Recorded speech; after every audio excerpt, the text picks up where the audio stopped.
Hi guys, welcome back to my channel. In today's video, I want to show you a super cool new feature that Squarespace came out with, and it will make it super easy to crop images into circles and all sorts of other creative shapes. So let's get right into it. So I have here a test page on a test website, and we're going to see what we can do with a square image like this.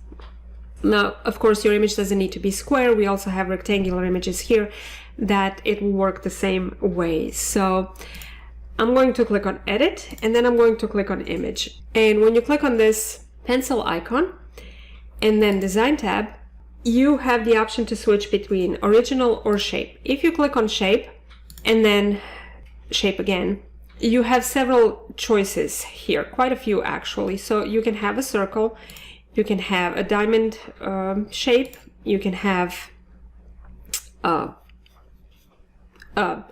slice here, you can have a cross-looking shape like this, you can have it more rounded out. So there's lots of shapes here that you can choose. And of course, not all of them will be suitable for all types of images, but you can definitely play around with and see what kind of creative image ideas you can come up with. For example, this one's pretty cool. You can have those ovals that are super popular now. You can have an arch, which looks like that, and it's again a super popular choice right now. There are several formats here or aspect ratios here that you can choose, and it all depends on what type of image you have to begin with. So some will obviously work better for square images, some will work better for rectangular images, but again, there are plenty of things to choose from. But if you're not happy with any of the shapes that are here, what you can do is you can go to the original, and then you can change the corner radius. So you can change all the corner radius for all corners to be the same. So right now it's set at 0.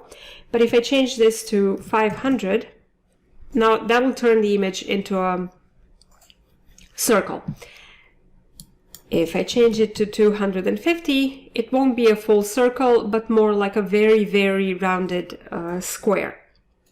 So you can definitely play around with different numbers here and see what kind of shapes you can create and come up with. And you can also change the corner radius of just some images, some corners. So for example, let's say we just want to modify the top left corner, and I want to set it to 250. So that'll basically make this rounded, and the rest of the corners will still be very square. If you want to change just the top two corners, you can enter 250 and 250 for each, for example, and then you get this kind of shape.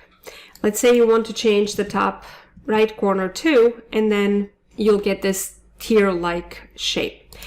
And finally, you can also play around. You don't have to go for like top right and top bottom, top right and top left. You can also do the opposite corners and get more creative shapes like this. You can also change, the numbers don't have to be the same for each of them. So you can have 350, which will give you a more rounded corner here, but not so rounded on the bottom shape. So there's lots that you can do. So feel free to play around and see what kind of creative shapes you can come up with on your own and how you can spice up your images. You can also play around with the rectangular images. So basically all you have to do is click on the image and then icon and then design.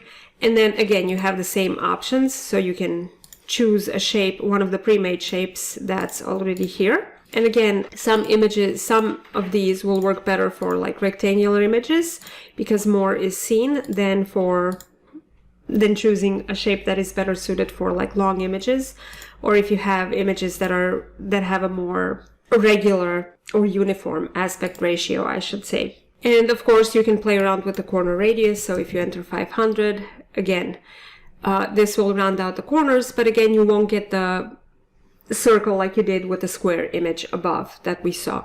Or you can play around with the individual corner radius settings, and again, let's say we want to leave this at 500, and you can get an arch that is basically sideways. Or if you leave this one at 500 and you put this at 0, you get a more elongated tier-like shape than you did with the square image. So again, play around with these settings. get creative and spice up your website. That's it for today's video.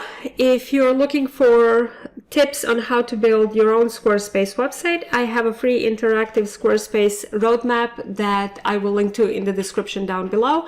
It walks you through the process of setting up your website step by step, and you can download it in PDF format as well as in format for Asana, Trello, ClickUp, and Notion if that's what you prefer. And if you want to binge watch even more Squarespace and techie tutorials, be sure to watch the next video. That's it for today, and I'll see you next time.